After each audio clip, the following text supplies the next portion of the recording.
Isang pamilya sa Pasay ang nagluluksa ngayon nang masawi ang isang batang babae na natrap sa kanilang bahay. Nakatutok si Jomera Presto. Nagtulong-tulong na ang mga residente para maapula ang sunog sa Mendoza Compound sa Barangay 127, Pasay City, pasado alas 11 kagabi. Nagpapasahan sila ng mga timbang may tubig na ibinabagsak nila papunta sa isang truck ng bumbero para hindi maubusan ang supply ng tubig ang truck.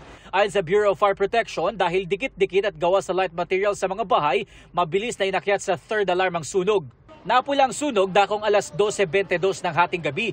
Pero isang 10 taong gulang na babae ang namatay matapos matrap sa bahay habang natutulog ayon sa barangay. Wala raw sa bahay ang nanay dahil nagtitinda noong mga oras na maganap ang sunog. Dito sa covered court ng Juan Sumulong Elementary School, pansamantalang manunuluyan ang mga residenteng nasunugan sa Barangay 127. Ayon sa barangay, papunta na ang mga modular tent na manggagaling sa lokal na pamahalaan para magamit ng mga apektadong residente. Si Soledad, walang gamit na naisalba. Inuna niya kasing ilikas ang kanyang 12 apo kasamang kanyang 5 anak. May sumigaw po ng sunog, nataranta na kami.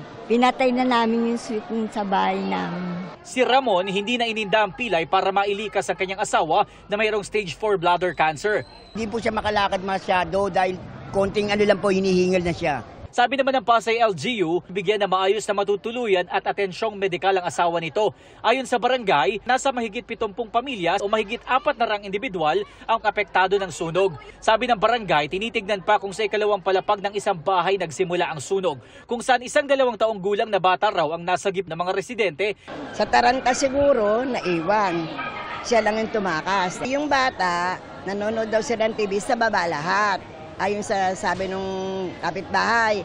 Ngayon yung second floor, walang tao. Hindi man lang, biglang sumiklab na lang yung sunog. Patuloy ang investigasyon ng Bureau of Fire Protection kung ano ang pinagmulan ng apoy.